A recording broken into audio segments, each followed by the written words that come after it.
To GTPL news. ముందుగా headlines చూద్దాం. రసవత్తరంగా మారిన ఇందూరు పార్లమెంట్ ఎన్నిక. అసెంబ్లీ ఎన్నికల్లో ఓడిన 3 నేతలు. పార్లమెంట్ ఎన్నికల్లో పోటీ.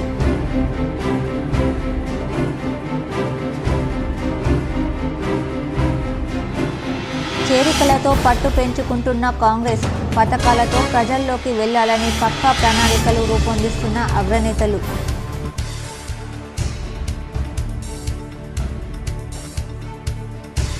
అంగరంగ వైభవంగా ప్రారంభమైన ఇందూరు తిరుమల ఉత్తర తిరుపతి క్షేత్రంలో బ్రహ్మోత్సవాలు.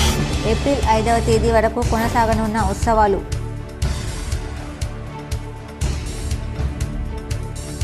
వామ్మో ఎండలు, దంచి కొడుతున్న సూర్యుడు.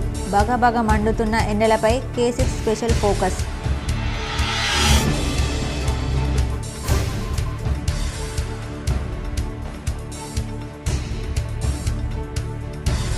కళ్ళాలలోనే పచ్చి ధాన్యంను కొంటున్న వ్యాపారులు. కోత యంత్రాలకు పెరిగిన డిమాండ్.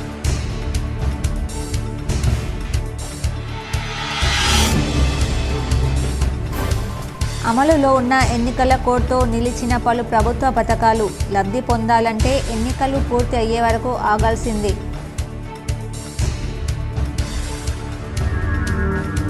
కేంద్రీయ విద్యాలయంలో ప్రవేశాలకు షురువైన దరఖాస్తుల స్వీకరణ. 1వ తరగతికి దరఖాస్తులు ఆహ్వానించిన అధికారులు. పోచంపాడ్ జల విద్యుత్ ఉత్పాదన కేంద్రంలో రికార్డ్ స్థాయిలో విద్యుత్ ఉత్పత్తి. వరుసగా 4వసారి రికార్డ్ సాధించిన అధికారులు.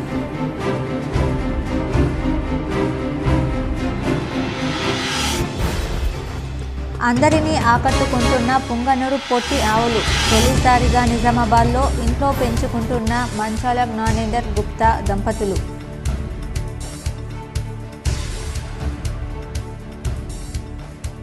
అర్హులైన వారు పోస్టల్ బ్యాలెట్ సద్వినియోగం చేసుకునేలా చర్యలు తీసుకోవాలి.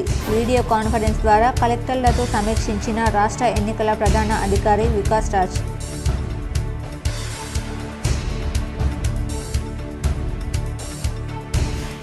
కాంగ్రెస్ పార్టీ పథకాలతో పార్టీలోకి భారీగా చేరుతున్నారు రూరల్ ఎమ్మెల్యే భూపత్ రెడ్డి.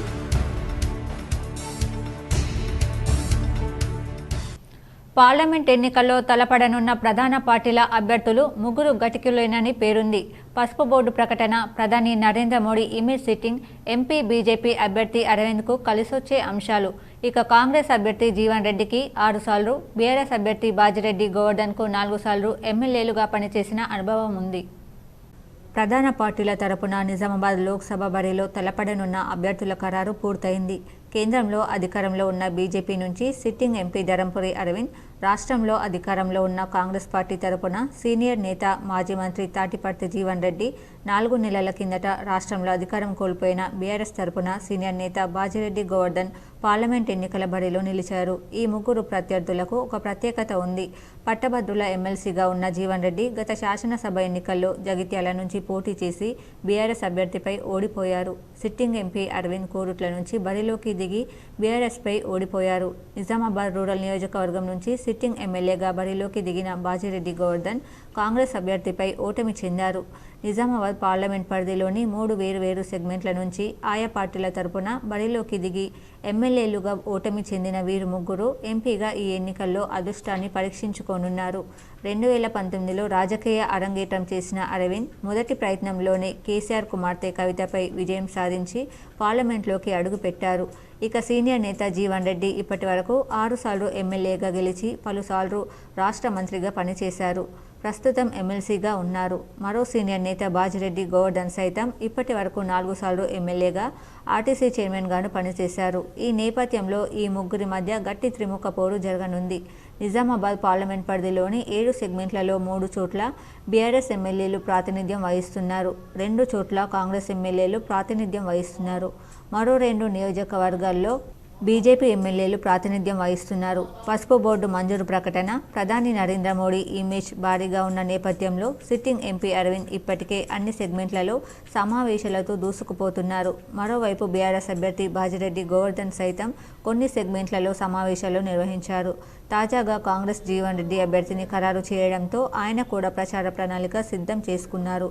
రాష్ట్రంలో 4 నెలల క్రితమే అధికారం చేజిక్కించుకున్న కాంగ్రెస్ శ్రేణులు జోష్ మీదున్నాయి. రాష్ట్ర ప్రభుత్వం అమలు చేస్తున్న సంక్షేమ పథకాలు పొందని వారు ఎన్నికల కోడ్తో మరికొన్ని నెలలు ఓపిక పట్టాల్సిందే. పథకాలను లబ్ధిదారులకు ప్రభుత్వం అందించే ప్రక్రియ ఇంకా పూర్తి కాకముందే ఎన్నికల షెడ్యూల్ వెలువడింది. దీంతో ఇప్పటి వరకు లబ్ధి పొందని వారికి నిరీక్షణ తప్పడం లేదు. అలాగే కొత్త పథకాలను ప్రవేశపెట్టిన మార్గదర్శకాలు వెలువడక ముందు కోడ్ అమలులోకి వచ్చింది. రైతులకు ఏకకాలంలో 2 లక్షల పంట రుణమాఫీ ప్రకటించారు. మార్గదర్శకాలు జారీ చేయకపోవడంతో రుణమాఫీ ప్రక్రియకు బ్రేక్ పడింది. మహాలక్ష్మి సాయం కింద పేద మధ్య తరగతి కుటుంబాల మహిళలకు ప్రతి నెల 2,500 అందిస్తామని మహిళా దినోత్సవం రోజున రాష్ట్ర ప్రభుత్వం ప్రకటించింది. అర్హులను ఎంపిక చేయకముందే కోడ్ కూసింది. ఇందిరమ్మ ఇండ్ల నిర్మాణానికి 5 లక్షల చొప్పున సాయం అందించే పథకానికి ఖమ్మంలో ముఖ్యమంత్రి రేవంత్ రెడ్డి శ్రీకారం చుట్టారు.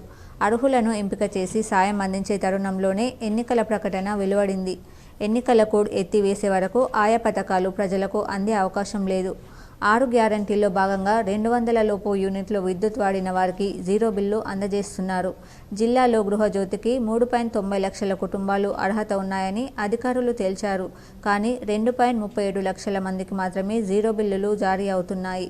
మిగతా వారికి సాంకేతిక కారణాలతో ఈ పథకం అందడం లేదు. దీనికోసం మళ్లీ దరఖాస్తు చేసుకోవడానికి ఎంపీడీఓ కార్యాలయాల్లో సేవా కేంద్రాలు ఏర్పాటు చేశారు. అయితే ఎన్నికల కోడ్ నేపథ్యంలో వాటిని మూసివేశారు. దీంతో ఈ పథకానికి లబ్ధి పొందాలంటే కోడ్ ముగిసే వరకు ఆగాల్సిందే. అయితే అప్పటి వరకు అర్హులు బిల్లు కట్టాల్సిన అవసరం లేదని అధికారులు స్పష్టం చేశారు. జీరో బిల్లు రాని వారు కోడ్ ముగిసిన తర్వాత అప్డేట్ చేయించుకుంటే సరిపోతుందని విద్యుత్ ఉద్యోగులు సూచిస్తున్నారు. రేషన్ కార్డు వినియోగదారులకు ఎల్పీజీ సిలిండర్ను 500 రూపాయలకే అందిస్తున్నారు. వినియోగదారులు సిలిండర్ తీసుకునే సమయంలో మొత్తం నగదు చెల్లిస్తే 500 రూపాయలు మినహాయించి మిగిలిన సొమ్ము లబ్ధిదారుల ఖాతాలో జమ చేస్తున్నారు. జిల్లాలో 6.33 లక్షల గ్యాస్ కనెక్షన్లు ఉన్నాయి. ఇందులో 4.2 లక్షల మందికి రేషన్ కార్డులు ఉన్నాయి. ఇప్పటి వరకు 1.58 లక్షల మంది వినియోగదారులను మాత్రమే గ్యాస్ సబ్సిడీ అందుకోవడానికి ఎంపిక చేశారు. మిగతా వారు ఈ పథకం కోసం దరఖాస్తు చేసుకోవాలన్నా జూన్ వరకు ఆగాల్సిందే. బాణుడు అప్పుడే బగబగమంటున్నాడు. రోజు రోజుకు పెరుగుతున్న ఉష్ణోగ్రతలతో అనారోగ్య సమస్యలు ఎక్కువయ్యే అవకాశం ఉంది. ఏప్రిల్ మే నెలలతో పాటు జూన్ ప్రథమార్థం వరకు సూర్యతాపం కొనసాగనున్న నేపథ్యంలో తగినంత నీటిని తీసుకుంటూ శరీర ఉష్ణోగ్రతలను గమనించుకుంటూ తగిన జాగ్రత్తలు తీసుకోవడం ద్వారా వేసవి ఆరోగ్య సమస్యలు అధిగమించవచ్చని వైద్యులు పేర్కొన్నారు. ఎండలు ఎక్కువైనప్పుడు శరీర ఉష్ణోగ్రత పెరుగుతుంది. తద్వారా శరీరంలో నీరు బాగా పోవడం వల్ల నిర్జలీకరణతో హీట్ క్రాంప్స్, జీర్ణకోశ సంబంధిత వ్యాధులు, విరేచనాలు, గుండె లయలు మార్పులు, రక్తపోటులో హెచ్చుతగ్గులు, మూత్రపిండాల్లో రాళ్ళు, మూత్రనాళ సమస్యలు, వేడి దద్దులు వచ్చే అవకాశం ఉంటుందని వైద్యులు సూచిస్తున్నారు. వేసవిలో మూత్రపిండాల్లో రాళ్ల సమస్య ఎక్కువగా ఉంటుంది. తగినంత నీరు తాగకపోవడంతో పాటు గాలిలో తేమ శాతం తక్కువగా ఉన్నందువల్ల శరీరంలో నీరు బయటకు పోతుండడంతో సమస్యలు వస్తాయి. మన శరీరంలో కండరాలకు తగిన ఆక్సిజన్ అవసరం. ఉష్ణోగ్రతల ప్రభావంతో శరీరంలో నీరు తగ్గినప్పుడు మజిల్స్ క్రాంప్స్కు దారితీస్తుంది. కండరాలకు శరీరం నుంచి తగిన ఆక్సిజన్ అందనప్పుడు ఇది ఇతర మార్గంలో అవసరాలు తీర్చుకునే క్రమంలో లాక్టిక్ యాసిడ్ను ఉత్పత్తి చేస్తాయి. ఇది మూత్రపిండాలపై ప్రభావం చూపుతుంది. ఇప్పటికే ఆ సమస్య ఉన్నవారికి మరింత నష్టం కలిగిస్తుంది. కొన్ని సందర్భాల్లో ర్యాబ్డోమైలోసిస్ వచ్చి కిడ్నీలు ఫెయిల్ అయ్యే అవకాశం ఉంటుంది. నీళ్ళ విరేచనాలు సైతం ఒక్కోసారి మూత్రపిండాలు విఫలమవడానికి కారణమవుతాయని గుర్తించాలని వైద్యులు పేర్కొంటున్నారు. వేసవిలో రక్తపోటు మందులు వాడేవారు వైద్యులను సంప్రదించి వారి సూచనల మేరకు 2-3 నెలల పాటు మార్పులు చేసుకోవడం అవసరం. ఈ కాలంలో వచ్చే అనేక ఆరోగ్య సమస్యలకు తలనొప్పిని తొలి హెచ్చరికగా భావించాలి. వెంటనే తగ్గకపోతే వైద్యుడిని సంప్రదించాలి. ఈ కాలంలో మానసిక సమస్యలు తలెత్తుతాయి. ఒత్తిడి, చికాకు, నిద్రలేమి, ఉత్సాహం తగ్గి నీరసించడం వంటివి ఎక్కువ మందిలో బయటపడుతున్నాయి. ఇవి కూడా చెప్పుకోదగిన స్థాయిలో ఉంటున్నాయన్నారు. యాసంగి సీజన్లో పండించే పచ్చిధాన్యాన్ని గతంలో ప్రైవేట్ వ్యాపారులు కొనేవారు కాదు. వానాకాలంలో పోటీపడి కొనుగోలు చేసే వ్యాపారులు యాసంగి పంటను కొనడానికి నిరాకరించడంతో పూర్తిగా ప్రభుత్వమే కొనుగోలు చేసేది. యాసంగి ధాన్యం గింజ విరుగుతుందని, మిల్లింగ్ సమయంలో నూక శాతం అధికంగా వస్తుందని సాకు చూపేవారు. ప్రభుత్వం సహకార ఐకేపీ మెప్మా సంస్థల ద్వారా ధాన్యం కొనుగోలు చేసి కేటాయించి రైస్ మిల్లులకు తరలించేది. అక్కడ ధాన్యం దించే సమయంలో మిల్లర్లు కొర్రీలు పెట్టేవారు. తేమ శాతం 17 కంటే తక్కువగానే నిబంధనలకు లోబడి ఉన్న నూక శాతం అధికంగా ఉందంటూ క్వింటాలు ధాన్యం వెనుక 2 నుంచి 7 కిలోల వరకు తరుగు పేరిట లోపాయకారి ఒప్పందంతో ధాన్యం దించుకునేవారు. ఈసారి పరిస్థితి అందుకు పూర్తిగా భిన్నంగా ఉంది. గతంలో ఎన్నడూ లేని విధంగా వ్యాపారులు పచ్చి ధాన్యం కొనుగోలు చేస్తున్నారు. మిల్లర్లు ప్రభుత్వానికి గత నిల్వల బియ్యం బకాయి పడడమే ఇందుకు కారణంగా తెలుస్తోంది. ఆరబెట్టిన ధాన్యం క్వింటాలు ప్రభుత్వ మద్దతు ధరకు సమానంగా ప్రారంభంలో 2200 చెల్లించారు. కోతలు ఊపందుకోవడంతో 2000కు కొనుగోలు చేస్తున్నారు. ఆరబెట్టే కూలీలు ఇతర ఖర్చులు మిగులుతుండడంతో పచ్చి ధాన్యం విక్రయించేందుకే రైతులు మొగ్గు చూపుతున్నారు. జిల్లాలో 11.72 లక్షల మెట్రిక్ టన్నుల దిగుబడి వచ్చే అవకాశాలున్నట్లు వ్యవసాయ శాఖ అంచనా వేసింది. ప్రభుత్వ కొనుగోలు ప్రారంభమైతే పచ్చి ధాన్యానికి మరింత ధర లభించే అవకాశాలున్నాయని రైతులు పేర్కొంటున్నారు. జిల్లాలో మిర్యాలగూడ, హైదరాబాద్ తదితర ప్రాంతాలకు చెందిన వ్యాపారులు ఇప్పటికే కొనుగోలు ప్రారంభించారు. ఈ ప్రభుత్వము గిట్టుబాటు ధర కల్పిస్తా అని చెప్పింది, మద్దతు ధర కల్పిస్తుంది, ఇప్పటి కల్పించలేదు. ఇప్పటికి కూడా ప్రభుత్వ తరపు నుంచి కొనుగోలు కేంద్రాలు కూడా ఏర్పాటు చేయలేదు. ఇప్పుడు మా పొలం కోతకు వచ్చి దాదాపు వారమైంది. కోద్దామంటే ధర లేక మొత్తం గుగురిపై వడ్లు రాలిపోతుంది. ఏం చేద్దాం, తప్పని పరిస్థితి మొగలేదు కాబట్టి పోసేసుకుంటున్నాం. మిషన్ ఖర్చు వచ్చేసి 3000 రూపాయలు గంటకు. ఈ ట్రాలీ ట్రాక్టర్ అయితే తోలినందుకు అక్కడ దాకా పోసి డంపింగ్ చేసినందుకు దానికి 600 రూపాయలు. ఈ విధంగా రైతులకు ఏం లాభం లేకుండా అయిపోయింది. జిల్లాలో ఈ యాసంగిలో కొనుగోలు చేసిన ధాన్యాన్ని మిల్లులకు కేటాయించేందుకు నిర్ణయం తీసుకున్నారు. గత 4-5 ఏళ్లుగా ధాన్యం తీసుకుని కస్టమ్ మిల్లింగ్ కింద బియ్యాన్ని ఎఫ్సీఐకి అందించని మిల్లులను బ్లాక్ లిస్టులో పెట్టారు. కొన్ని మిల్లుల యజమానులు ధాన్యం తీసుకోకపోవడంతో పాటు 250 కోట్ల వరకు పక్కదారి పట్టించారు. ధాన్యం నిల్వలు లేకపోవడంతో పాటు బియ్యాన్ని కూడా సకాలంలో అందించలేదు. చివరకు అధికారులు తనిఖీలు చేసి ఆ మిల్లులపై కేసులను నమోదు చేశారు. రికవరీ కోసం ప్రయత్నాలు చేస్తున్నారు. గత కొన్నేళ్లుగా కస్టమ్ మిల్లింగ్ కింద ధాన్యాన్ని తీసుకొని కొన్ని బియ్యాన్ని అందించని 40 మిల్లులను బ్లాక్ లిస్టులో పెట్టారు. ఆ మిల్లులకు ధాన్యాన్ని ఈ సీజన్లో కేటాయించవద్దని నిర్ణయం తీసుకున్నారు. జిల్లాలో మొత్తం 363 రైస్ మిల్లులు ఉన్నాయి. వీటిలో రా రైస్ మిల్లులు 290 ఉండగా బాయిల్డ్ మిల్లులు 73 ఉన్నాయి. ఈ దఫా ధాన్యం కేటాయింపులను క్రమబద్ధీకరిస్తున్నారు. గతంలాగా కాకుండా గ్యారంటీలు ఇస్తేనే కేటాయింపులను చేయనున్నారు. మిల్లర్ గ్యారంటీతో పాటు మరో 2 మిల్లుల యజమానుల నుంచి గ్యారంటీ ఇస్తేనే ఈ దఫా ధాన్యాన్ని కేటాయించనున్నారు. వీరే కాకుండా రైస్ మిల్లర్స్ అసోసియేషన్ అధ్యక్షుని నుంచి అనుమతి తీసుకుంటేనే ఆ మిల్లులకు కెపాసిటీకి అనుగుణంగా ధాన్యాన్ని కేటాయిస్తారు. జిల్లాలో ధాన్యం తీసుకొని కొన్ని పెద్ద మిల్లులు పక్కదారి పట్టించడం, కొత్త ప్రభుత్వం సీరియస్ కావడంతో అధికారులు కూడా అన్ని రకాల నిబంధనలు పాటించేందుకు నిర్ణయించారు. అవసరమైతే కొంతకాలం ధాన్యాన్ని నిల్వ చేసి రెగ్యులర్గా అందించే మిల్లులకే కేటాయించేందుకు సిద్ధం అవుతున్నారు. గతంలాగా తరుగు తీయడంపైన ఆరోపణలు ఎక్కువగా రావడంతో ప్రతి కొనుగోలు కేంద్రం ఆధారంగా తనిఖీలు చేయడంతో పాటు ఆయా ప్రాథమిక వ్యవసాయ సహకార సంఘాలకు సంబంధించి పూర్తి స్థాయిలో చర్యలు చేపట్టేందుకు నిర్ణయం తీసుకున్నారు. చాలా సొసైటీల నుంచి ఆరోపణలు రావడం, రైతులకు సంబంధించిన ధాన్యానికి తూకంలో తేడా రావడంతో రాష్ట్ర సహకార శాఖ అధికారులతో పాటు వ్యవసాయ శాఖ మంత్రికి ఫిర్యాదులు చేశారు. ఆ ఫిర్యాదుల ఆధారంగా ఇప్పటికే 2 దఫాలు దర్యాప్తు చేసిన రాష్ట్ర అధికారులు ప్రభుత్వానికి నివేదికను కూడా ఇచ్చారు. కొనుగోలును క్రమబద్ధీకరించడంతో పాటు ధాన్యం కేటాయింపులను సరైన మిల్లులకే ఈ దఫా కేటాయించేందుకు నిర్ణయం తీసుకున్నారు.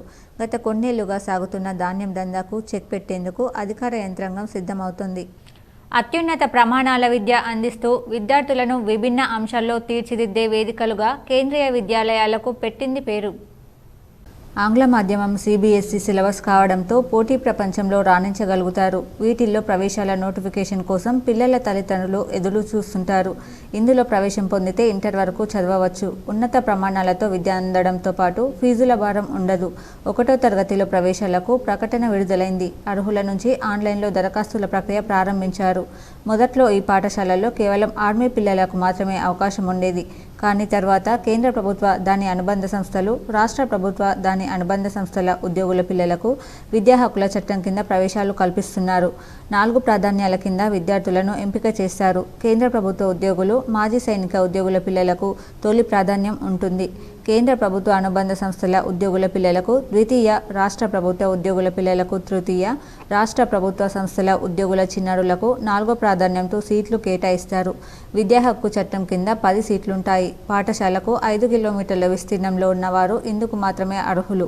ఏక సంతానం ప్రాధాన్యం కింద 2 సీట్లున్నాయి. మరో సంతానం లేనట్లుగా నోటరీతో కూడిన అఫిడవిట్ అందజేయాలి. నగరంలోని రఘునాథ చెరువు సమీపంలో నూతన భవనంలో పాఠశాల కొనసాగుతోంది. దరఖాస్తు చేసేవారి వయసు మార్చి 31వ తేదీ నాటికి 6 నుంచి 8 ఏళ్ల మధ్య ఉండాలి. జనన, కుల ధృవీకరణ పత్రాలు తప్పనిసరి. ఏప్రిల్ 1 నుంచి 15వ తేదీ సాయంత్రం 5 గంటల వరకు ఆన్లైన్లో దరఖాస్తు చేసుకోవచ్చు. దరఖాస్తులను పరిశీలించి లాటరీలో ఎంపికైన విద్యార్థుల వివరాలను విద్యాలయం సంఘటన నేరుగా ఆయా కేవీఎస్లకు పంపుతారు. నిబంధనల ప్రకారం SC, ST, OBC, single girl చైల్డ్కు లాటరీ ద్వారా ఆన్లైన్లో సీట్లు కేటాయిస్తారు. ఎంపికకు సంబంధించి 1వ లిస్టు ఏప్రిల్ 19న, 2వది 29న, 3వది మే 8న ప్రదర్శిస్తారు. శ్రీరామ్ సాగర్ ప్రాజెక్టు రిజర్వాయర్ ప్రధాన కాలువ కాకతీయకు అనుసంధానంగా ఉన్న పోచంపాడ్ జల విద్యుత్ ఉత్పత్తి కేంద్రం ఈ ఆర్థిక సంవత్సరంలో నిర్దేశించుకున్న లక్ష్యాన్ని చేరుకుందని చీఫ్ ఇంజనీర్ రమేష్ బాబు సంతోషం వ్యక్తం చేశారు. ఈ ఆర్థిక సంవత్సరంలో 75 మిలియన్ యూనిట్ల విద్యుత్ ఉత్పత్తిని ఏర్పాటు చేయాలని ఉన్నతాధికారులు నిర్దేశించారు. దీంతో ఖరీఫ్, రబీ పంటలకు కాకతీయ కాలువ నుంచి విడుదల చేసిన నీటిని జల విద్యుత్ ఉత్పత్తి కేంద్రం ద్వారా విడుదల చేసి విద్యుత్ ఉత్పత్తిని పూర్తి స్థాయిలో చేయగలిగారు. జల విద్యుత్ ఉత్పత్తి కేంద్రంలో 4 టర్బైన్లుండగా ఒక్కో టర్బైన్ ద్వారా 9 మెగావాట్ల విద్యుత్ ఉత్పత్తి, 4 టర్బైన్ల ద్వారా 36 మెగావాట్ల విద్యుత్ ఉత్పత్తిని చేయగలుగుతుంది. పోచంపాడ్ జల విద్యుత్ ఉత్పత్తి కేంద్రంలో 1987 జూలై 12వ తేదీన ఒక్కో టర్బైన్ ద్వారా విద్యుత్ ఉత్పత్తి కొనసాగింది. 1987 అక్టోబర్ 24వ తేదీన 2వ టర్బైన్ ద్వారా 2 విద్యుత్ ఉత్పత్తి కొనసాగింది. 1988 మార్చి 31వ తేదీన 3వ టర్బైన్ ద్వారా విద్యుత్ ఉత్పత్తి జరిగింది. 2010 అక్టోబర్ 12వ తేదీన 4వ టర్బైన్ ద్వారా విద్యుత్ ఉత్పత్తిని ప్రారంభించి కొనసాగించారు.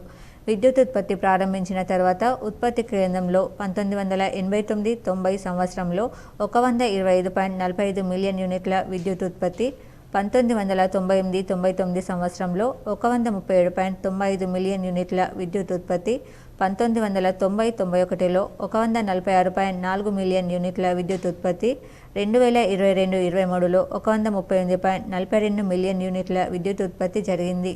ఇందులో రికార్డు విద్యుత్ ఉత్పత్తి 146.4 మిలియన్ ఉత్పత్తి జరిగిందని తెలిపారు. నగరంలోని గంగాస్థాన్ ఫేజ్ 2లో గల ఉత్తర తిరుపతి దివ్యక్షేత్రంలో బ్రహ్మోత్సవాలను నిర్వహిస్తున్నట్లు తెలిపారు. నగరంలోని గంగాస్థాన్ ఫేజ్ 2 ఉత్తర తిరుపతి దివ్యక్షేత్రంలో శనివారం నుంచి ఏప్రిల్ 4 వరకు వార్షిక బ్రహ్మోత్సవాలను నిర్వహిస్తున్నట్లు ట్రస్టీ హెచ్ సంపత్ ప్రకటనలో తెలిపారు. అంకురార్పణ హోమాలు, శేష, హనుమంత, గరుడ వాహనాల్లో స్వామివారిని ఊరేగిస్తామన్నారు. ఏప్రిల్ 3న శ్రీనివాస కళ్యాణం, 4న మహా అభిషేకం, అన్నదానం చేపట్టనున్నట్లు తెలిపారు. భక్తులు అధిక సంఖ్యలో తరలి రావాలని కోరారు. సర్వసాధారణంగా ఇంట్లో పెంపుడు కుక్కలు, పిల్లులను పెంచుకోవడం మనం చూసాం.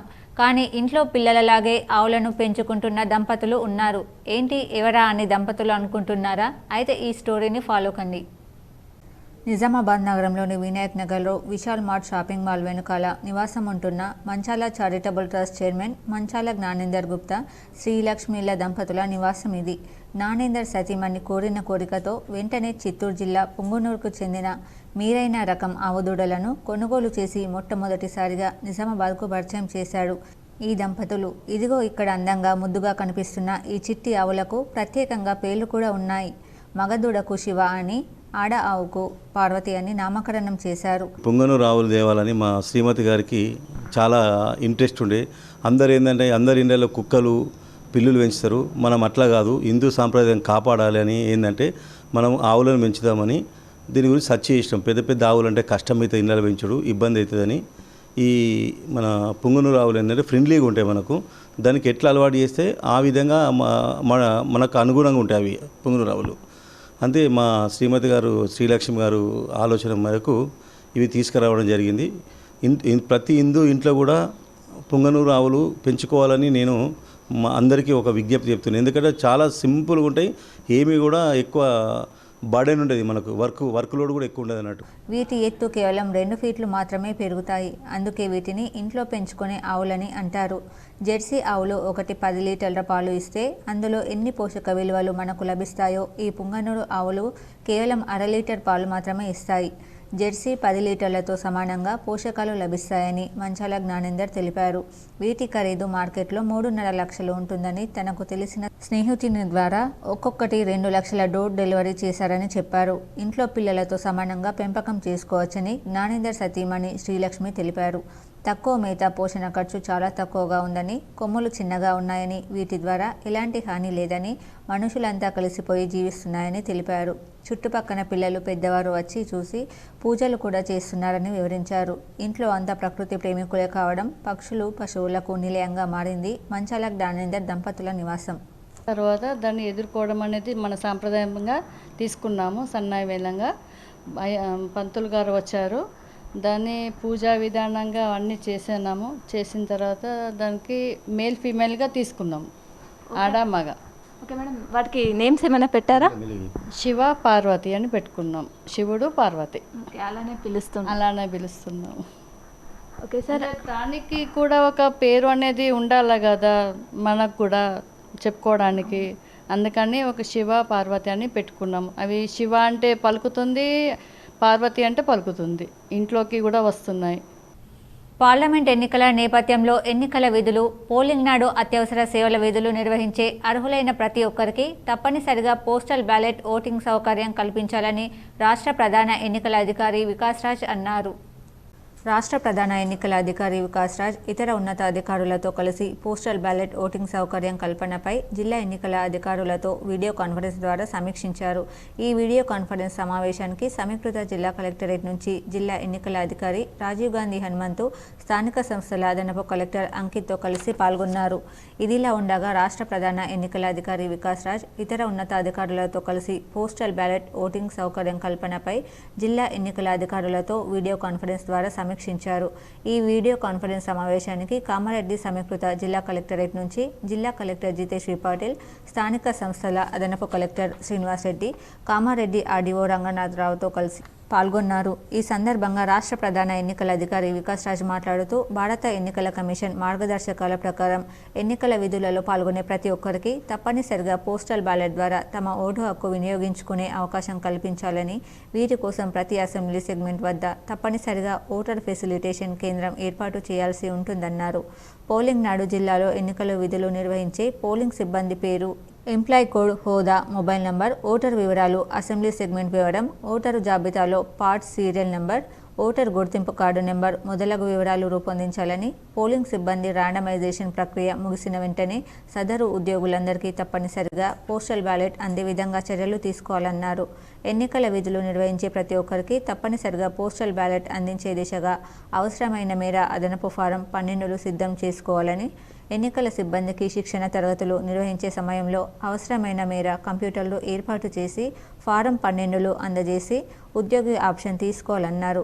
ఎన్నికల విధులు నిర్వహించే సిబ్బంది సమర్పించిన ఆప్షన్ ప్రకారం ఏ ఓటర్ ఫెసిలిటేషన్ కేంద్రం వద్ద తమ ఓటు హక్కు వినియోగించుకోవాలనే అంశం SMS ద్వారా పంపడం జరుగుతుందని, ఓటు హక్కు వినియోగించుకోవడం కోసం ప్రత్యేక సాధారణ సెలవు మంజూరు చేయడం జరుగుతుందని, దీనికి సంబంధించి ప్రభుత్వం ఉత్తర్వులు సైతం జారీ చేసిందని అన్నారు.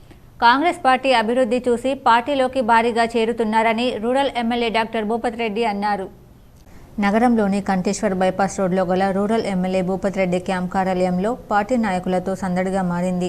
మోపాల్ మండలంకు చెందిన గంగపుత్రులు ఎమ్మెల్యే సమక్షంలో 50 మంది చేరి పార్టీ కండువా వేసుకున్నారు. అనంతరం రాంపూర్ గ్రామం నుండి గ్రామస్తులు ఎమ్మెల్యే సమక్షంలో చేరి పార్టీ కండువా వేసుకున్నారు. ఇంకా కొండూరు గ్రామస్తులు ఎమ్మెల్యే సమక్షంలో భారీగా చేరి పార్టీ కండువాలు కప్పుకున్నారు. అనంతరం రూరల్ ఎమ్మెల్యే భూపత్ రెడ్డి మాట్లాడుతూ కాంగ్రెస్ ప్రభుత్వం చేపట్టిన పథకాలకు ఆకర్షితులై పార్టీలో భారీగా చేరుతున్నారని అన్నారు. ఈ కార్యక్రమంలో బార్సి రమేష్ ఎంపీటీసీ, సింగంపల్లి గ్రామస్తులు, నర్సింగ్పల్లి ఎంపీటీసీ రాములు, శ్రీనివాస్, బోర్గం శ్రీనివాస్, బాలయ్య, రాజు తదితరులు పాల్గొన్నారు. అన్న భూపత్ రెడ్డి అన్న గారి ఆధ్వర్యంలో మన మోపాల్ మండల్ సింగంపల్లి ఎంపీటీసీ బార్సి రమేష్ గారు, అదేవిధంగా నర్సింగ్పల్లి ఎంపీటీసీ చద్మల్ రాములు గారు వారి ఆధ్వర్యంలో రూరల్లో ఉన్నటువంటి 50 మంది గంగపుత్రుల ఈ యొక్క చేరిక అనేది కాంగ్రెస్ పార్టీలో భూపతి రెడ్డి అన్న ఆధ్వర్యంలో చేయడం జరిగింది. గత ప్రభుత్వాలు చేసినటువంటి అభివృద్ధి ఏం లేకపోవడం వల్ల ఈరోజు 2 ఎంపీటీసీలు కాంగ్రెస్ ప్రభుత్వం చేపట్టే పథకాలకు అదేవిధంగా జిల్లాలో ఉన్నటువంటి గంగపుత్రుల అభివృద్ధి కోసం పాటుపడేటటువంటి పార్టీ కాంగ్రెస్ పార్టీ. వచ్చే వానాకాలం సీజన్ నుంచి కేంద్ర ప్రభుత్వ పంటల బీమా పథకం తెలంగాణలో తిరిగి అమలయ్యే అవకాశాలు కనిపిస్తున్నాయి. రాష్ట్రంలో ఈ పథకం 2016 నుంచి 2020 వరకు అమల్లో ఉండేది. తర్వాత 4 ఏళ్లుగా పంట నష్టపోయిన రైతులకు ఎలాంటి బీమా వర్తించడం లేదు. తాజాగా PMFBYని తిరిగి ఆచరణలో పెట్టేందుకు కాంగ్రెస్ ప్రభుత్వం కసరత్తు చేస్తోంది. ఈ మేరకు వ్యవసాయ శాఖ విధి విధానాలను రూపొందిస్తోంది. ఇందులో బీమా ప్రీమియం చెల్లింపునకు కేంద్ర రాష్ట్ర ప్రభుత్వాలు 50% చొప్పున నిధులను భరిస్తాయి. ఈ నేపథ్యంలో రాష్ట్ర ప్రభుత్వ వాటాగా ప్రతి సీజన్కు 1500 కోట్ల చొప్పున ఏటా 2 సీజన్లకు కలిపి 3000 కోట్లు అవసరమని వ్యవసాయ శాఖ అంచనా వేసింది. ఇది అమలైతే ప్రకృతి వైపరీత్యాలతో పంటలు నష్టపోయిన రైతులకు ఎలాంటి భారం లేకుండా బీమా అందుతోంది. పంటల బీమాకు గతంతో పోలిస్తే ప్రీమియంలు పెరిగాయి. ప్రస్తుతం వానాకాలం పంటకు 2%, యాసంగి పంటలకు 1.5%, వాణిజ్య పంటలకు 5% ప్రీమియంను బీమా సంస్థలు వసూలు చేస్తున్నాయి. పంట విత్తు నుంచి కోత వరకు ప్రకృతి విపత్తు కారణంగా ఏమైనా నష్టం వాటిల్లితే రైతుకు బీమా సొమ్ము అందుతుంది. కౌలుదారులతో సహా రైతులందరూ ఈ పథకం కింద కవరేజ్ పొందడానికి అర్హులే. రాష్ట్రమంతటా ఒకే బీమా విధానం కాకుండా నదీ పరివాహక ప్రాంతాలు, వర్షాధార పంటలు, సాగునీటి ఆధారిత పంట ప్రాంతాలను పరిగణనలోకి తీసుకుని 7 జోన్లుగా అమలు చేయాలని వ్యవసాయ శాఖ సూచించింది.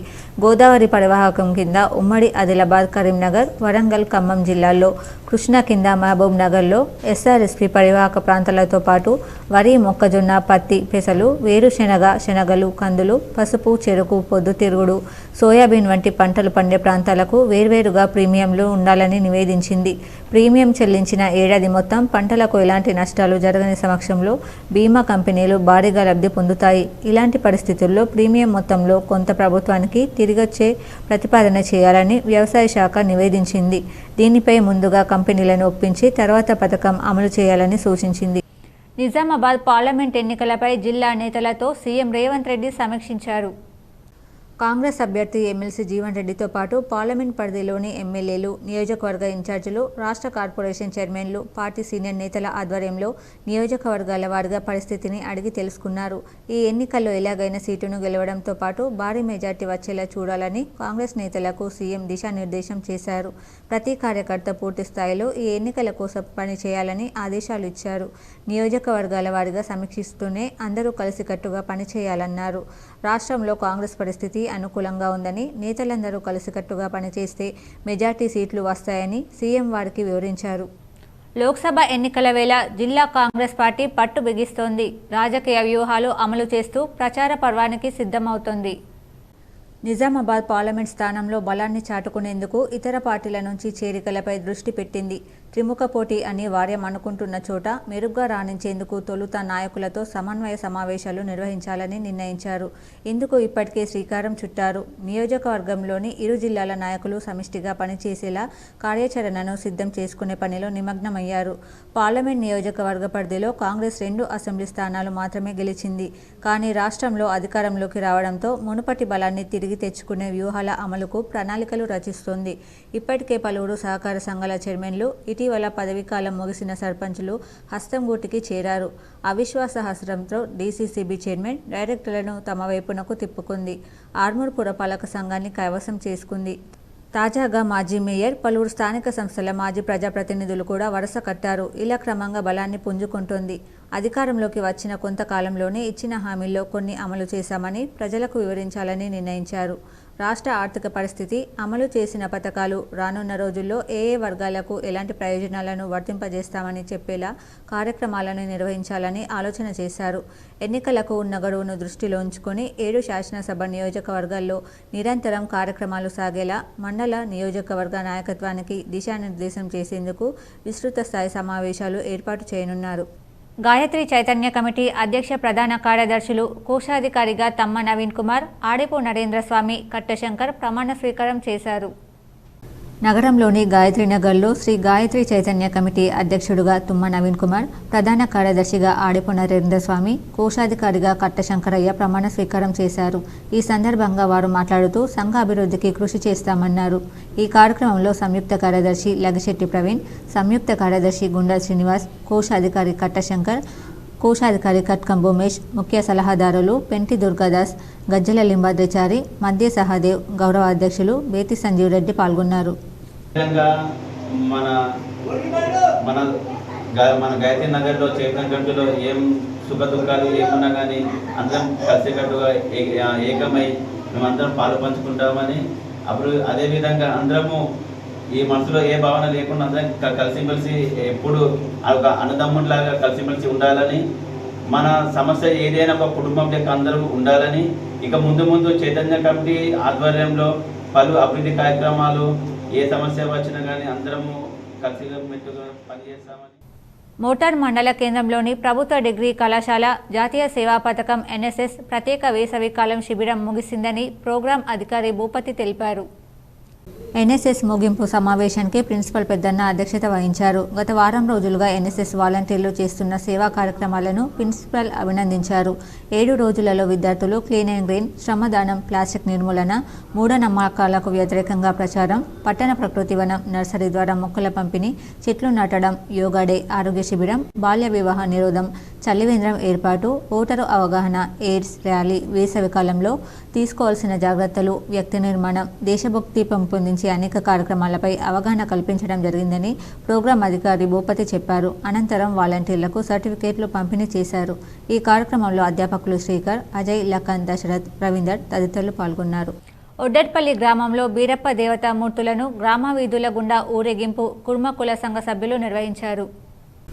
మాక్లూరు మండలం ఒడ్డట్పల్లి గ్రామంలో నూతనంగా నిర్మించిన ఆలయంలో ఈ నెల 4వ తేదీన విగ్రహ ప్రతిష్టాపన చేయనున్న కుర్మ సంఘ సభ్యులు నూతన విగ్రహాలను గ్రామంలో ఊరేగింపు నిర్వహించారు. మహిళలు మంగళహారతులతో, డప్పు వాయిద్యాలతో గ్రామం గుండా ఊరేగింపు నిర్వహించారు. విగ్రహ ప్రతిష్టాపన గ్రామ ప్రజలు, కుల సంఘ సభ్యులు హాజరై విజయవంతం చేయగలరని వారు కోరారు. ఈ నెల 1వ తేదీ నుండి 4వ తేదీ వరకు కార్యక్రమాలు ఉంటాయని సంఘ సభ్యులు ప్రవీణ్ అన్నారు. మహేందర్, ఒడ్డెన్న, శేఖర్, జనార్దన్, ఆశన్న పాల్గొన్నారు. ఊరేగింపుగా వచ్చి మూర్తులని మా బీరప్ప ఆలయం వద్ద విగ్రహం ఉంచడం జరిగింది. మళ్ళా రేపు ఎల్లుండి అవతల ఎల్లుండి 3 రోజులు జలాభిషేకం. తెలంగాణ విశ్వవిద్యాలయంలో గత 4 రోజుల నుండి కొనసాగుతున్న క్రీడా పోటీలలో ఈరోజు నిజామాబాద్ జిల్లా national students union of India NSUI అధ్యక్షులు వేణురాజ్ పాల్గొనడం జరిగింది. యూనివర్సిటీ గ్రౌండ్లో నిర్వహించిన క్రికెట్ టోర్నమెంట్ ఫైనల్ మ్యాచ్ను ఆయన ప్రారంభించడం జరిగింది. ఆయన మాట్లాడుతూ NSUI 53వ ఆవిర్భావ దినోత్సవాన్ని పురస్కరించుకుని యూనివర్సిటీలో క్రీడా పోటీలను నిర్వహిస్తున్న యూనివర్సిటీ NSUI అధ్యక్షులకు, కమిటీకి, సభ్యులకు ప్రత్యేక అభినందనలు తెలపడం జరిగింది. అదేవిధంగా క్రీడాకారులను ఉద్దేశించి వేణురాజ్ మాట్లాడుతూ జీవితంలో కానీ క్రీడల్లో కానీ గెలుపోటములు అనేవి సహజమేనని, క్రీడలు అనేవి సోదరభావంతో ఆడాలని ఆయన అనడం జరిగింది. ప్రతి విద్యార్థి జీవితంలో శారీరక, మానసిక ఉల్లాసానికి క్రీడలు ప్రధానమైనవని అనడం జరిగింది. తెలంగాణ రాష్ట్రంలో గత 10 సంవత్సరాల పాటు బీఆర్ఎస్ ప్రభుత్వం విద్యా వ్యవస్థను నాశనం చేయడం జరిగింది. అదేవిధంగా ప్రజా వ్యతిరేక విధానాలకు వ్యతిరేకంగా NSUI విద్యార్థి సంఘం విద్యార్థుల పక్షాన, ప్రజల పక్షాన పోరాటం చేయడం జరిగిందని అన్నారు. కొత్తగా ఏర్పాటైన కాంగ్రెస్ ప్రభుత్వం విద్యార్థులకు న్యాయం చేసే దిశగా తమ కార్యాచరణను ప్రకటించడం జరిగిందని ఆయన చెప్పారు.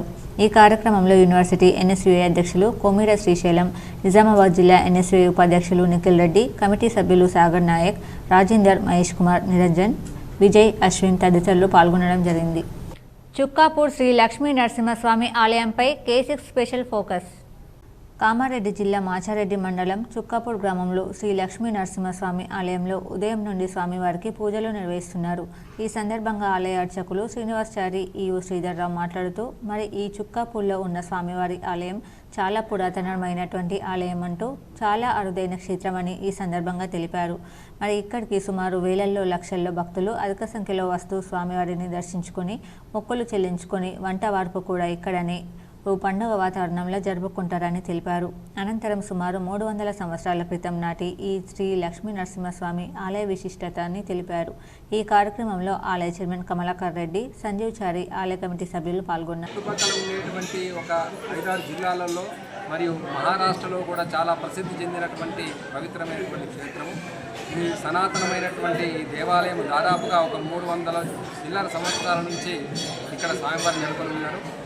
గత 12 సంవత్సరాల క్రితము ఈ దేవాలయాన్ని పునర్నిర్మాణం గావించి స్వామివారిని పునఃప్రతిష్ఠ చేయడం జరిగింది. ఇక్కడికి భక్తులు తండోపతండాలుగా వచ్చేసి వారి యొక్క మొక్కులు తీర్చుకొని రెంజల్ మండలంలోని తాడ్బిలోలి, రెంజల్, నీలా తదితర గ్రామాలలో యాసంగి వరి కోతలు ప్రారంభమయ్యాయి.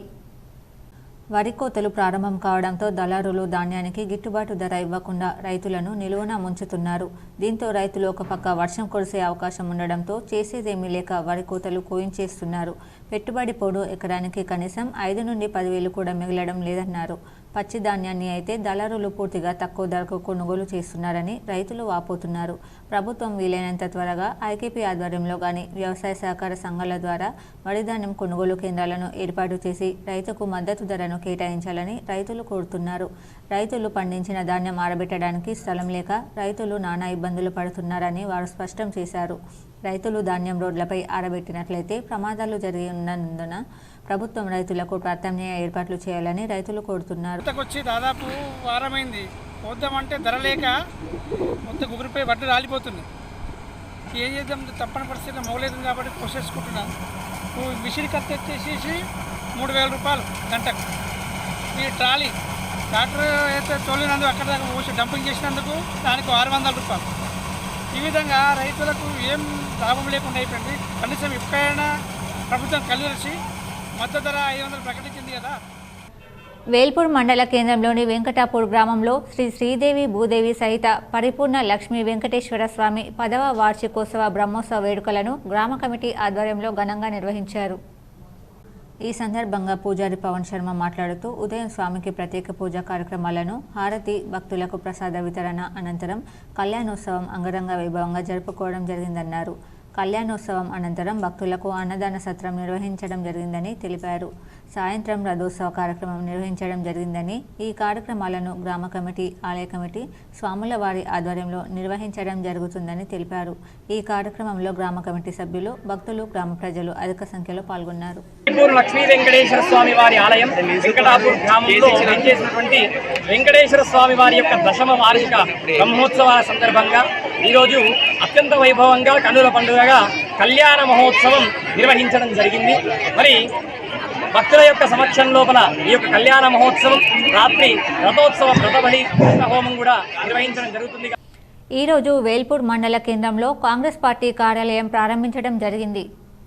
ఈ కార్యక్రమంలో మండల అధ్యక్షులు నర్సారెడ్డి మాట్లాడుతూ నిజామాబాద్ కాంగ్రెస్ ఎంపీ అభ్యర్థి జీవన్ రెడ్డి ఎంపిక గెలుపు అందించుటకై కృషి చేస్తామని సునీల్ రెడ్డి అన్న, అనిల్ ఈరవత్రి, మానాల మోహన్ రెడ్డి, అన్వేషర్ రెడ్డి నాయకత్వంలో నిజామాబాద్ ఎంపీగా జీవన్ రెడ్డి గెలుపు కొరకై వేల్పూర్ మండల కాంగ్రెస్ పార్టీని నాయకులు, కార్యకర్తలు కృషి చేస్తామని ఈ సందర్భంగా తెలపడం జరిగింది. ఈ కార్యక్రమంలో అధ్యక్షులు నర్సారెడ్డి, జిల్లా జనరల్ సెక్రటరీ దామోదర్ గౌడ్, పట్టణ అధ్యక్షులు మల్లేష్ రమణ, రాజేందర్, నరేందర్, గంగయ్య తదితరులు పాల్గొన్నారు. వేల్పూర్ మండల కాంగ్రెస్ కార్యకర్తల ఆధ్వర్యంలో గతంలో ఉన్న కాంగ్రెస్ పార్టీ కార్యాలయాన్ని ఇప్పుడు కొత్త స్థలంలో పునఃప్రారంభించడం జరిగింది. గతంలో ఎన్నికల్లో కాంగ్రెస్ పార్టీ ఆధ్వర్యంలో కాంగ్రెస్ పార్టీ కార్యకర్తలు రేణుకా దేవాలయంలో విగ్రహ ప్రతిష్ఠ మహోత్సవ వేడుకలు ఘనంగా నిర్వహించారు. నగరంలోని 7వ డివిజన్ వివేకానంద కాలనీలో గల శ్రీ కార్యసిద్ధి రేణుకా ఎల్లమ్మ సహిత మానసాదేవి మందిరంలో విగ్రహ ప్రతిష్ఠ మహోత్సవ వేడుకలు ఆలయ కమిటీ చైర్మన్ గుజరాజేశ్వరి ఆధ్వర్యంలో ఘనంగా నిర్వహిస్తున్నారు. ఈ కార్యక్రమానికి నగర మేయర్ దండు నీతు కిరణ్ హాజరై ప్రత్యేక పూజలు నిర్వహించారు. ఈ సందర్భంగా నగర మేయర్ దండు నీతు కిరణ్ మాట్లాడుతూ గత 4 సంవత్సరాల నుంచి వివేకానంద కాలనీలో గల రేణుకామాత సహిత మానసాదేవి ఆలయంలో పూజలు నిర్వహించడం జరుగుతుందన్నారు. ఇక్కడ గల నాగదేవత ఆలయంలో నాగుపాములు సంచరించిన ఎవరికి ఎలాంటి అపాయం జరగలేదన్నారు. ఆలయంలో కోరిన కోరికలు నెరవేరుతాయని అన్నారు. సోమవారం జరిగే విగ్రహ ప్రతిష్ఠ మహోత్సవంలో భక్తులు అధిక సంఖ్యలో పాల్గొనాలని ఆకాంక్షించారు. జ్ఞానేందర్కు శ్రీ అయ్యప్ప స్వామి సేవారత్న పురస్కారం హైదరాబాద్లో నిర్వహించారు. నిజామాబాద్ నగరానికి చెందిన ప్రముఖ పారిశ్రామిక ఆధ్యాత్మికవేత్త మంచాల జ్ఞానేందర్కు శ్రీ అయ్యప్ప స్వామి సేవారత్న పురస్కారాన్ని ఆదివారం అందజేశారు. హైదరాబాద్లోని తెలంగాణ శ్రీ అయ్యప్ప స్వామి ఐక్యవేదిక ఆధ్వర్యంలో ఆయన చేస్తున్న సేవలకు గుర్తింపుగా ఈ పురస్కారాన్ని అందజేశారు. ఈ కార్యక్రమంలో ఐక్యవేదిక వ్యవస్థాపక అధ్యక్షుడు వాకిటి భాస్కర్రావు, బ్రహ్మశ్రీ వెంకట శర్మ తదితరులు పాల్గొన్నారు. ప్రతి ఒక్కరికి పదవి విరమణ సహజమని పద్మశాలి పాఠశాలలో పదవి విరమణ సందర్భంగా పలువురు ఉపాధ్యాయులు పేర్కొన్నారు. నగరంలోని వన్నీ రోడ్లో గల పద్మశాలి పాఠశాలలో ప్రధానోపాధ్యాయులుగా 34 సంవత్సరాలుగా సుదీర్ఘ సేవలందించి ఈరోజు రవికుమార్ ఉద్యోగ విరమణ పొందారు. ఇందులో భాగంగా తన తోటి ఉపాధ్యాయులు రవికుమార్కి ఘనంగా సన్మానించారు. ఆయన మాట్లాడుతూ తెలుగు మీడియంగా ఉన్న పాఠశాలను ఇంగ్లీష్ మీడియంగా మార్చడానికి అందరి సహకారంతో మార్చడం జరిగిందని, ప్రతి ఒక్క విద్యార్థి ఉన్నత విద్యను అభ్యసించి ఉన్నత శిఖరాలకు చేరాలని ఆయన అన్నారు. ఈ కార్యక్రమంలో ఉపాధ్యాయులు చింత కిరణ్ కుమార్ మరియు ఉపాధ్యాయులు తదితరులు పాల్గొన్నారు. కుమార్ శ్రీ పద్మశాలి హై స్కూల్ ఉన్నత పాఠశాలలో గత 34 సంవత్సరాలుగా ఉపాధ్యాయునిగా, ప్రధానోపాధ్యాయులుగా,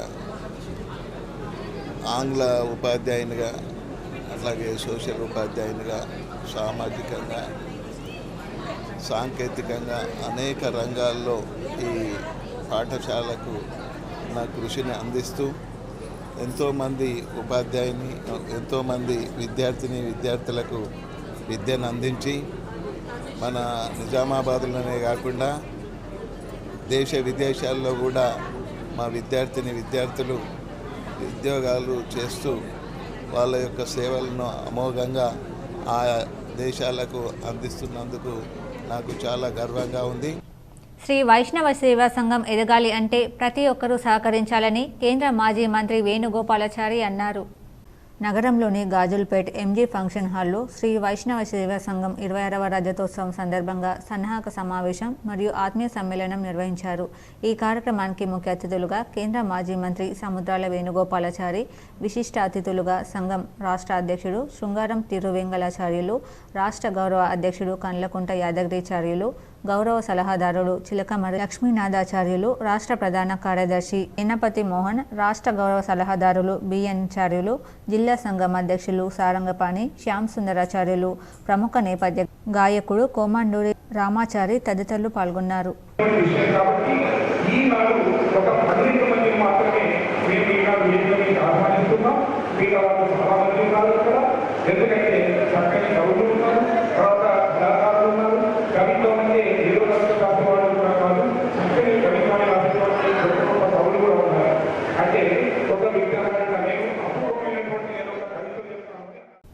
దర్పల్లి మండల కేంద్రంలో గౌడ సంఘ సభ్యులు తమతో ఉన్న సహచరులపై 15 నెలల నుంచి బహిష్కరణ విధించారు.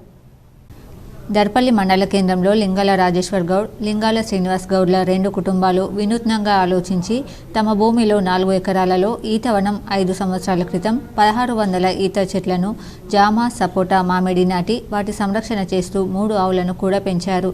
భవిష్యత్తులో వచ్చే ఆదాయాన్ని తలుచుకుంటూ తలకు మించి ఖర్చు చేసి ఈతవనం పెంచారు. తీరా ఈతవనం గీతకొచ్చిన సమయంలో 10 ఈత చెట్లను నీర కొరకు గీస్తే వాటిపై తట్టుకోలేని దర్పల్లి గౌడ సంఘం వారు ఎక్సైజ్ అధికారులకు తప్పుడు సమాచారం ఇచ్చి 10 చెట్ల గీతకు 65 లీటర్ల కళ్ళు పారిందని 2 గొప్పలు తీసుకుపోయి లింగాల రాజేశ్వర్ గౌడ్, లింగాల శ్రీనివాస్ గౌడ్లపై కక్షగట్టి తప్పుడు కేసులు చేస్తున్నారని తెలిసిందని బాధితులు తెలిపారు. ఇకనైనా అధికారులు న్యాయం చేయాలని కోరుతున్నామన్నారు. అక్కడ నీర తాగిన వారు కూడా చెబుతున్నా వినిపించుకోకుండా ఎక్సైజ్ అధికారులు 2 గొప్పలను తీసుకెళ్లారని అన్నారు.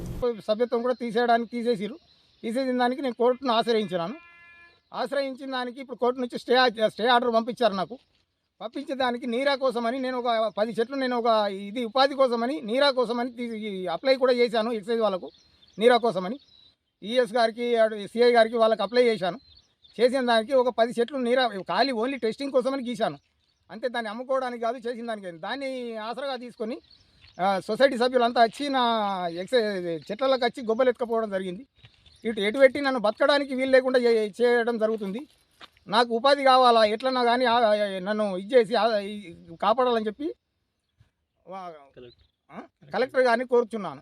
జీఆర్ మెమోరియల్ వెల్ఫేర్ సొసైటీ ఆధ్వర్యంలో ఆర్యనగర్ బ్యాంక్ కాలనీలో ఉచిత కంటి వైద్య శిబిరం నిర్వహించారు. ఈరోజు ఉదయం 9 గంటల నుండి 12 గంటల వరకు జీఆర్ మెమోరియల్ వెల్ఫేర్ సొసైటీ ఆధ్వర్యంలో ఆర్యనగర్ బ్యాంకు కాలనీ కమ్యూనిటీ హాల్లో ఉచిత కంటి వైద్య శిబిరం నిర్వహించినట్లు సొసైటీ అధ్యక్షులు మూడాల నరేష్ బాబు తెలిపారు. ఈ వైద్య శిబిరానికి డాక్టర్ ప్రజ్ఞ, వల్లూరు కంటి వైద్య నిపుణురాలు కంటి సమస్యలున్న కాలనీ వాసులకు పరీక్షలు నిర్వహించి మందులు, డ్రాప్స్ ఉచితంగా అందజేశారు. సుమారు 150 మంది ఈ శిబిరంలో పాల్గొని కంటి పరీక్షలు నిర్వహించుకొని మందులను ఉచితంగా పొందారు. ఈ కార్యక్రమంలో జీఏఆర్ఎం సొసైటీ అధ్యక్షురాలు మూడాల లీలా సొసైటీ సభ్యులు, ఇంకా కాలనీ వాసులు, కాలనీ అభివృద్ధి కమిటీ సభ్యులు, మహిళా మండలి సభ్యులు, కాలనీ కమిటీ అధ్యక్షులు వెన్నిగల్ల సురేష్, కార్యదర్శి రాజ్ కుమార్, కోశాధికారి రమేష్ కులకర్ణి తదితరులు పాల్గొన్నారు. బ్యాంక్ కాలనీలో జీఆర్ మెమోరియల్ వెల్ఫేర్ సొసైటీ ఆధ్వర్యంలో ఉచిత కంటి వైద్య శిబిరము నిర్వహిస్తున్నాము. ఈ శిబిరానికి డాక్టర్ ప్రజ్ఞ గారు ఐ స్పెషలిస్టు, ఆమె ద్వారా ఈ కార్యక్రమం నిర్వహించబడుతున్నది. మా నాన్నగారు ఏంటంటే 1947 ఫస్ట్ ఫోటో స్టూడియో పెట్టాడు నిజామాబాద్లో. దాంట్లో నేను ఫోటోగ్రఫీలో 1965లో ఎంటర్ అయ్యాను. అంటే చదువుకునే రోజుల్లో ఫోటోగ్రఫీ నేర్చుకున్నాను. ఆ తర్వాత నాకు ఎలక్ట్రిసిటీ డిపార్ట్మెంట్లో జాబ్ వచ్చింది. జాబ్ వచ్చింది, అక్కడ జాయిన్ అయిపోయాను. Present retired employee. 2011లో నేను రిటైర్డ్ అయిపోయాను. రిటైర్డ్ కాగానే మా పేరెంట్స్ పేరు మీద గంగారాం మెమోరియల్ వెల్ఫేర్ సొసైటీ అని నామకరణం చేసి దాని ఏమైంది world photography day, teachers day, 14th November health awareness, Sankranti ఈ కార్యక్రమం ఎవ్రీ ఇయర్ నిర్వహిస్తుంటాను. నిజామాబాద్లోని ఎస్ఎస్ఆర్ డిస్కవరీ స్కూల్లో పేరెంట్స్ కార్నివల్ ఘనంగా నిర్వహించారు. తల్లిదండ్రులు ఆటలు మరియు అగ్నిరహిత వంటల పోటీల్లో పాల్గొన్నారు. విద్యార్థిని తల్లిదండ్రులు ఖోఖో, రన్నింగ్ రేస్లో పాల్గొన్నారు. తల్లిదండ్రులు డ్యాన్స్ చేసి సరదాగా గడిపారు. ముఖ్య అతిథి డాక్టర్ శ్రీశైలం కోటూరు మంచి తల్లిదండ్రులుగా ఉండాలని వివరించారు. తల్లిదండ్రులు పిల్లలతో ఎక్కువ సమయం గడపాలని చైర్మన్ డాక్టర్ మారయ్య గౌడ్ సూచించారు. ఈ కార్యక్రమంలో ఎంఈఓ హరిత గౌడ్, ఉపాధ్యాయులు పాల్గొన్నారు. ఆ మార్పులకు తగ్గట్టు పేరెంట్స్ చేంజ్ కావడం లేదు. వాళ్ళ మైండ్ సెట్ ఇంకా మారలేదు. ఇంకా పిల్లల పైన ఒత్తిడి పెట్టి, ప్రెషర్ పెట్టి వాళ్లకు ఇంకొక స్కూల్ తయారవుతుంది. Career is done at school. The duty of the teachers and the principal and the school administration is to give training to every child at school. So that is the job of the teachers to make it career oriented. At home we should give love, affection, joy, and we should make it playful and less stressful. So I request all the parents to enjoy your children. Arya Samaj Indur వారి ఆధ్వర్యంలో మహర్షి దయానంద సరస్వతి ద్విశతాబ్ది 200 జయంతి ఉత్సవాలు ఘనంగా నిర్వహించారు. నగరంలోని కసాబ్ గల్లీలోని రాధాకృష్ణ పాఠశాలలో మహర్షి దయానంద సరస్వతి ద్విశతాబ్ది 200 జయంతి ఉత్సవాల సందర్భంగా 51 యజ్ఞకుండీలు, గాయత్రి మహాయాగం గ్రంథావిష్కరణ నిర్వహించడం జరిగింది. ముఖ్య అతిథిగా శ్రీ ప్రొఫెసర్ విటల్లో పాల్గొనడం జరిగింది. ఆయన మాట్లాడుతూ ప్రతి ఒక్కరూ కూడా భక్తి మార్గంలో నడుచుకోవాలని, తల్లిదండ్రులను పూజించాలని ఆయన తెలిపారు. ఈ కార్యక్రమంలో ఆచార్య నీరజ మాతాజీ, అధ్యక్షులు సూర్యప్రకాష్, కార్యదర్శి నారాయణ, కోశాధ్యక్షులు కొత్తపల్లి శ్రీనివాస్, ఉపాధ్యక్షులు తులసిదాసు తదితరులు పాల్గొన్నారు. స్వామి దయానంద సరస్వతి గారి 200 సంవత్సరాల జన్మదిన ఉత్సవాలను ఈరోజు మనం నిజామాబాద్లో జరుపుకున్నాం. ఈ ఉత్సవాలను మనకు భారత ప్రధానమంత్రి శ్రీ నరేంద్ర మోడీ గారు దాదాపు సంవత్సరం క్రితం, అంటే సంవత్సరం ప్రారంభంలో వారు జయంతి ఉత్సవాలను ప్రారంభించారు. అయితే మన భారతదేశంలోనే కాక విదేశస్తులు కూడా, మన భారతీయులు ఎక్కడెక్కడైతే ఉన్నారో అంతటా ఈ యొక్క కార్యక్రమాలను జరుపుకుంటున్నారు. కేసుల సత్వర పరిష్కారానికి న్యాయవాదులు కృషి చేయాలని జిల్లా జడ్జి కుంచాల సునీత సూచించారు. బార్ అసోసియేషన్ ఎన్నికల్లో గెలుపొందినటువంటి నూతన కార్యవర్గం సభ్యులు జిల్లా ప్రధాన న్యాయమూర్తి కుంచాల సునీతను ఇతర న్యాయమూర్తులు కనకదుర్గ, టి శ్రీనివాస్, చిరంజీ ఆశలత, శ్రీకాంత్ బాబు, శ్రీనివాసరావులను మర్యాదపూర్వకంగా కలిశారు. ఈ సందర్భంగా నూతనంగా ఎన్నికైనటువంటి అధ్యక్షులు జగన్మోహన్ గౌడ్, ప్రధాన కార్యదర్శి వసంతరావు, ఉపాధ్యక్షులు పి రాజు, కోశాధికారి Deepak, sports secretary Ayub, library secretary Pilli Srikanth, మహిళా ప్రతినిధి కవితారెడ్డి, కార్యవర్గ సభ్యులు చక్రవర్తి, శివాజీ భోస్లే, డి రవి, లక్ష్మీనారాయణ, ఆరెటి నారాయణ, రజిత అందరికీ న్యాయమూర్తులు అందరూ శుభాకాంక్షలు తెలిపారు. ఇప్పుడు మండలాల వార్తలు చూద్దాం. తెలుగు రాష్ట్రాలలో ముఖ్యంగా తెలంగాణ రాష్ట్రంలో మెజార్టీ రాజకీయ పార్టీలు డబ్బున్న మహారాజులకు, పార్టీలు మారే ఆయారం గాయారంలకు, అగ్రవర్ణాలకు, వారసత్వ రాజకీయాలకు మాత్రమే పెద్దపీట వేస్తూ సామాజికంగా వెనుకబడిన తరగతులకు మళ్లీ టికెట్లను ఇవ్వకుండానే మోసం చేస్తున్నాయని, ఫలితంగా సామాజిక న్యాయం ఎలా సాధ్యమవుతుందో రాజకీయ పార్టీలు చెప్పాలని తెలంగాణ రాష్ట్ర మేధావుల సంఘం చైర్మన్ డాక్టర్ బి కేశవులు అన్నారు. నిజామాబాద్ జిల్లా కేంద్రంలో జరిగిన పద్మశాలికుల బంధువుల వధూవరుల పరిచయ వేదికకు ముఖ్య అతిథిగా హాజరై మాట్లాడారు. ఈ సందర్భంగా డాక్టర్ కేశవులు మాట్లాడుతూ గత అసెంబ్లీ ఎన్నికలలో కూడా బీసీ వర్గాలకు రాజకీయ ప్రాతినిధ్యం లేకుండా అన్యాయం చేశారని, అదేవిధంగా మళ్లీ ఈ పార్లమెంట్ ఎన్నికల్లో కూడా వెనుకబడిన తరగతులకు టికెట్లు ఇవ్వకుండా దగా చేస్తున్నారని డాక్టర్ కేశవులు ఆవేదన వ్యక్తం చేశారు. బీసీ కులగణన పేరుతో కాలయాపన తప్ప బీసీలకు ఒరిగేదేమీ ఉండదని, దానికంటే ముందు కనీసం స్థాయిలో రాజకీయంగా ఉన్నత స్థానాలలో ప్రాతినిధ్యం ఇచ్చి తమ నిజాయితీని నిరూపించుకోవాలని అధికార పార్టీలకు డాక్టర్ కేశవులు డిమాండ్ చేశారు. ఎన్నికలు వచ్చినప్పుడు మాత్రమే బీసీలకు ఇది చేస్తాం అది చేస్తామని హామీలు ఇవ్వడం తప్ప అధికారంలోకి వచ్చిన తర్వాత హామీలను మర్చిపోవడం ఆనవాయితీగా మారిపోయింది. ఉన్నత విద్యావంతులు, మేధావులు, ఉద్యమకారులను అన్ని పార్టీలు అవసరానికి వాడుకుని వదిలేస్తున్నాయని, ఇది ఎంత మాత్రం మంచిది కాదని డాక్టర్ కేశవులు ఆవేదన వ్యక్తం చేశారు. తెలంగాణ రాష్ట్రంలో వెనుకబడిన వర్గాలకు, ముఖ్యంగా పద్మశాలీలకు రాజకీయంగా చాలా అన్యాయం జరుగుతుందని, గడిచిన శాసనసభ ఎన్నికలలో మరియు త్వరలోనే జరగబోతున్న పార్లమెంట్ ఎన్నికలలో రాజకీయ పార్టీలు పద్మశాలి కులస్తులకు టికెట్లు కేటాయించకపోవడం బాధాకరమైన విషయమని, అందుకే పద్మశాలీలు అవకాశవాద గ్రూపులుగా కాకుండా కలిసికట్టుగా కలిసి ఉండి టికెట్ ఇవ్వని పార్టీలను చిత్తుగా ఓడించాలని డాక్టర్ బి కేశవులు అన్నారు. తెలంగాణలో చాలా నియోజకవర్గాలలో ఎన్నికల ఫలితాలను ప్రభావితం చేసే స్థాయిలో పద్మశాలి ఓటర్లు ఉన్నారని, కనీసం అటువంటి స్థానాలలో కూడా టికెట్లు కేటాయించకపోవడం విడ్డూరమన్నారు. కార్పొరేషన్ పదవుల్లో సైతం తగు ప్రాతినిధ్యం లేకపోవడం అవమానకరమని, ఇది ఇలాగే కొనసాగితే ఆ పార్టీలకు ఓటుతో బుద్ధి చెప్పడం ఖాయమని డాక్టర్ కేశవులు హెచ్చరించారు. ఇంకా ఈ కార్యక్రమంలో పద్మశాలి కులానికి చెందిన పెద్దలు దాసరి నరసింహులు, డాక్టర్ సుభాష్, అంకం జగదీష్, వెంకటేష్, వినాయక్ మరియు యువతీ యువకులు సైతం పెద్ద ఎత్తున పాల్గొన్నారు. వార్తలు ముగించే ముందు హెడ్లైన్స్ మరోసారి. రసవత్తరంగా మారిన ఇందూరు పార్లమెంట్ ఎన్నిక, అసెంబ్లీ ఎన్నికల్లో ఓడిన 3 నేతలు, పార్లమెంట్ ఎన్నికల్లో పోటీ.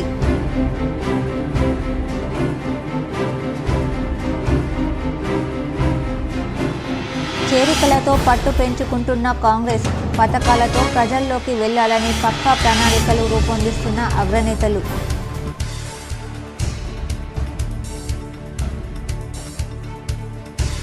అంగరంగ వైభవంగా ప్రారంభమైన ఇందూరు తిరుమల ఉత్తర తిరుపతి క్షేత్రంలో బ్రహ్మోత్సవాలు, ఏప్రిల్ 5వ తేదీ వరకు కొనసాగనున్న ఉత్సవాలు.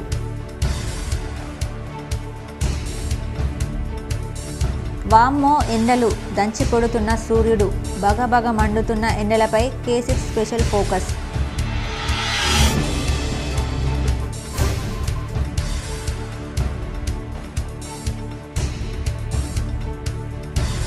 కల్లాలలోనే పచ్చి ధాన్యంను కొంటున్న వ్యాపారులు, కోత యంత్రాలకు పెరిగిన డిమాండ్.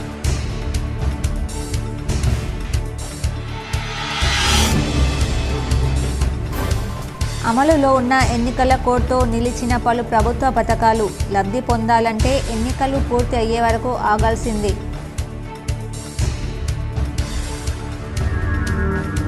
కేంద్రీయ విద్యాలయంలో ప్రవేశాలకు షురువైన దరఖాస్తుల స్వీకరణ, 1వ తరగతికి దరఖాస్తులు ఆహ్వానించిన అధికారులు.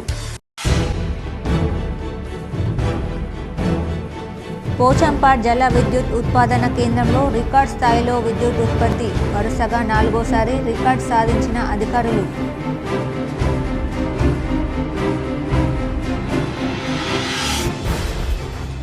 అందరినీ ఆకట్టుకుంటున్న పుంగనూరు పొట్టి ఆవులు, తొలిసారిగా నిజామాబాద్లో ఇంట్లో పెంచుకుంటున్న మంచాల జ్ఞానేందర్ గుప్తా దంపతులు.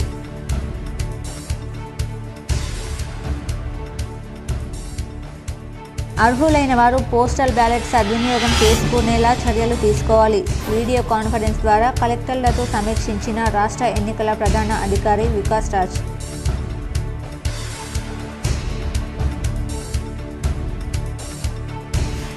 కాంగ్రెస్ పార్టీ పథకాలతో పార్టీలోకి భారీగా చేరుతున్నారు రూరల్ ఎమ్మెల్యే భూపత్ రెడ్డి.